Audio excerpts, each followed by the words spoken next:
होली पर निबंध। ऐसे ऑन होली।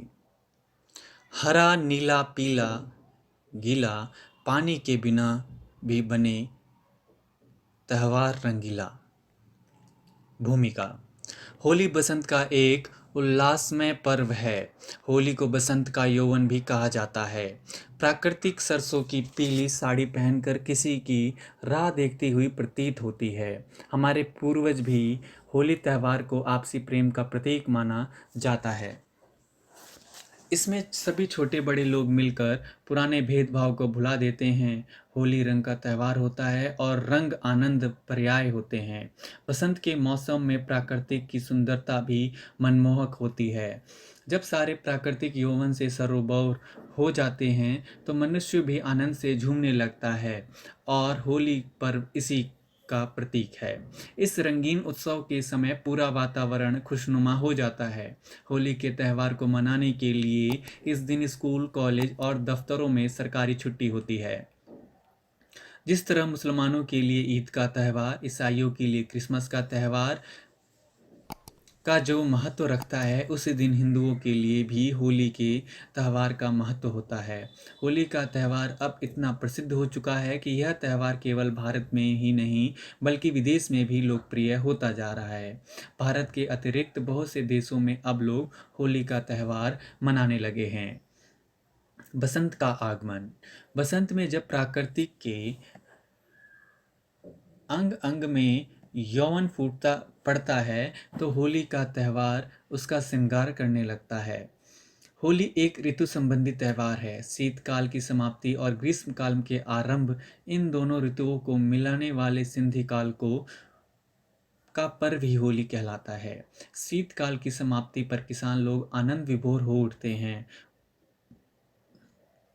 उनका पूरी साल भर का किया गया कठोर परिश्रम सफल हो उठता है और उनकी फसल पकनी शुरू हो जाती है। होली के त्यौहार को होलिकोत्सव भी कहा जाता है। होलिका शब्द से ही होली बना है। होलिका शब्द की उत्पत्ति संस्कृति के हौलिक शब्द से हुई है, जिसका शाब्दिक अर्थ भुना हुआ अन्न होता है।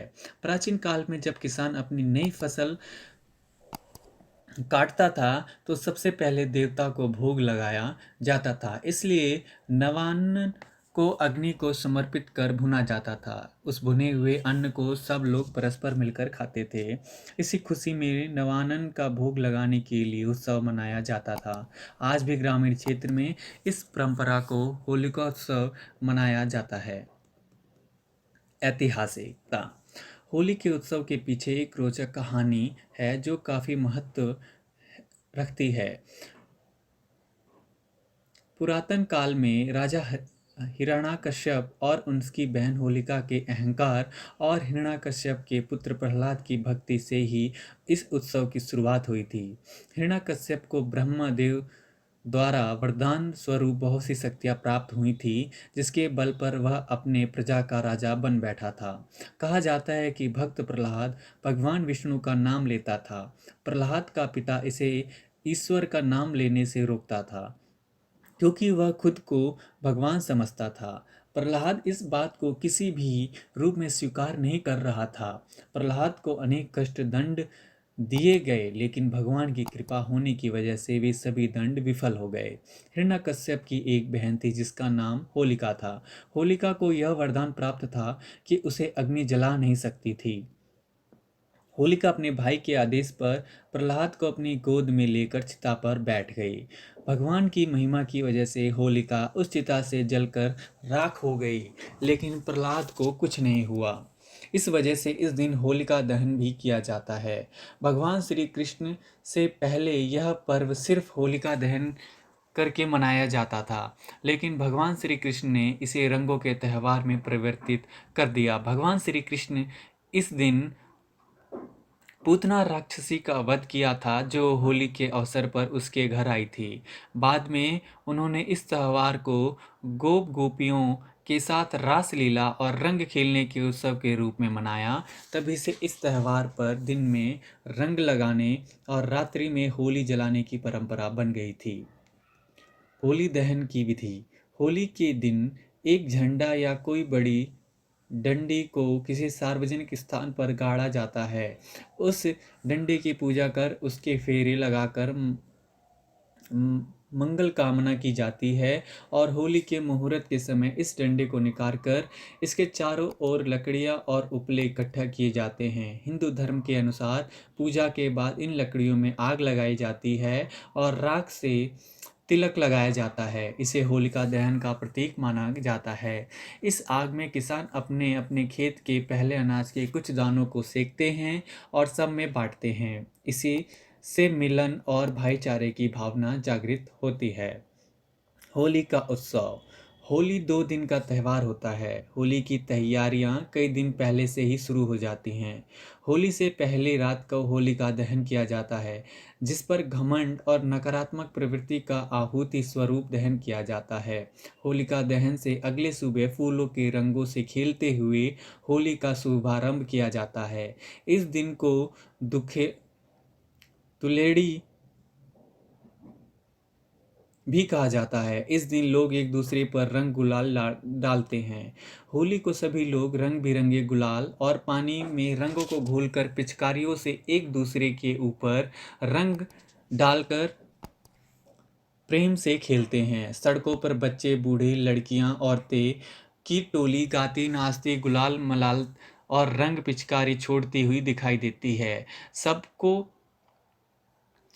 दिलों में प्रसन्नता छाई रहती है। सारे देश में लोग अपने अपने परंपरा से होली मनाते हैं, परंतु सभी रंग द्वारा अपनी खुशी का अभिव्यक्ति करते रहते हैं।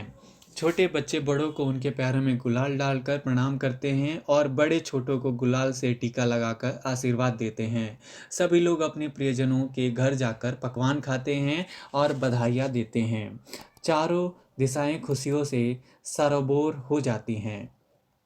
होली का महत्व। होली के दिन हिंदुओं का बड़ा महत्व होता है। होली का त्यौहार दुश्मनों को भी दोस्त बना देता है। अमीर गरीब, क्षेत्र, जाति, धर्म का कोई भेदभाव नहीं रहता। इस दिन लोग एक दूसरे के घर जाते हैं और रंगों के साथ खेलते हैं। दूर रहने वाले दोस्त भी इस बहाने से मिल जाते हैं। इस दिन सभी लोग अपनी नाराज़गी, गम और नफ़रत को भुलाकर एक दूसरे के साथ एक नया रिश्ता बनाते हैं। समाज में बेहतर गठन के लिए होली की बहुत ही महत्वपूर्ण भूमिका होती है। होली का त्यौहार अपने साथ बहुत से संदेश लाता है। होली का त्यौहार हमें भेदभाव और बुराइयों से दूर रहने की सलाह देता है। मनोवैज्ञानिक दृष्टि। आनंद का सरोवर व खुशियों का खजाना सबके अंतःकरण में विद्यमान है, परंतु वे कुछ बाह्य शिष्टाचार के बंधनों की वजह से पूर्ण रूप व्यक्त नहीं कर पाते।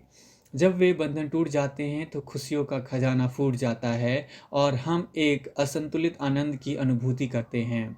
होली के पीछे यह मनोवैज्ञानिक नियम समाविष्ट है। हम शिष्टाचार के बंधन तोड़कर एक दूसरे पर रंग बिखेरते हैं। शब्दों द्वारा कुछ कहकर, खुद नाचकर, गाकर अपने अंतःकरण की खुशियाँ व्यक्त करते हैं। प्रेम और एकता का प्रतीक। होली ही एक ऐसा त्यौहार है जिसमें हम शिष्टाचार के बंधन तोड़कर छोटे बड़े वृद्ध बाल राजा रंग एक दूसरे का विविध तरीके से उपहास करते हैं, मिलकर गाते हैं, नाचते हैं। होली के इस त्यौहार में हर कोई एकता का बंधन में बंधा जाता है। इस दिन बुरा मानना अनुचित समझा जाता है, लेकिन बुरा कहने में कोई रोक नहीं होती। व्यक्ति एक दूसरे से गले मिलते हैं और अपने हृदय की खुशियों को पूर्ण रूप भी देते हैं, मानो इसे मेल व प्रेम का स्रोत बहने लगता है। आधुनिक दोष। इतनी खुशियों के त्यौहार में भी कई लोग शराब पीकर और नशे में चूर होकर लड़ाई झगड़े पर उतर जाते हैं। कई स्थानों पर अपनी शत्रुता का बदला लेने के लिए अनुचित साधनों का प्रयोग किया जाता है, जिसका फल ये होता है कि रंग का त्यौहार रंज के त्यौहार में बदल जाता है, प्रेम दुश्मनी में बदल जाता है और कहते हैं रंग में भंग होना। लेकिन यह स्थिति कहीं कहीं पर ही होती है। वास्तव में होली का त्यौहार बड़ा ही ऊंचा दृष्टिकोण लेकर प्रचलित हुआ है, लेकिन आज के लोगों ने इसका रूप ही बिगाड़ दिया है। सुंदर और कच्चे रंग की जगह पर बहुत से लोग काली स्याही और तवे की कालिख का प्रयोग करते हैं। कुछ मूढ़ लोग तो एक दूसरे पर गंदगी भी फेंकते हैं। उत्सव के आयोजकों द्वारा इन बुराइयों को कम किया जाना चाहिए। जो लोग होली के महत्व को समझते नहीं पाते वे ही ऐसा करते हैं। उपसंहार। होली मेल, एकता, प्रेम, खुशी व आनंद का त्यौहार है। इसमें एक बुजुर्ग या प्रतिष्ठित व्यक्ति भी सबके बीच नाचते हुए दिखाई देते हैं। इस दिन की खुशी नस नस में नया खून प्रवाहित कर देती है। बाल वृद्ध सभी एक नई उमंग से भर जाते हैं। सभी के मन में निराशा दूर हो जाती है। इस दिन छोटे बड़े के गले मिलकर उन्हें एकता का उदाहरण देना चाहिए। असली अर्थ में होली का त्यौहार मनाना तभी सार्थक हो पाया है और हो पाएगा, नहीं तो नफरत, द्वेष और विषमता के रावण को जलाए बिना कोरी लकड़ियों की होली को जलाना व्यर्थ होता है। जब हम त्यौहार की रक्षा के लिए जागरूक रहेंगे और तभी अपने त्यौहार का तुल्य आनंद प्राप्त कर सकेंगे। होली खेलने के लिए लोग ज़्यादातर रंगों का प्रयोग करते हैं। हमें रंगों के स्थान पर गुलाल का प्रयोग करना चाहिए। रंग त्वचा और आँखों के लिए हानिकारक होते हैं, लेकिन गुलाल बहुत ही सुरक्षित होते हैं। उनसे कुछ ऐसे होने का डर भी नहीं रहता। अगर कोई रंग नहीं लगवाना चाहता है तो उसके साथ ज़बरदस्ती नहीं करनी चाहिए। धन्यवाद।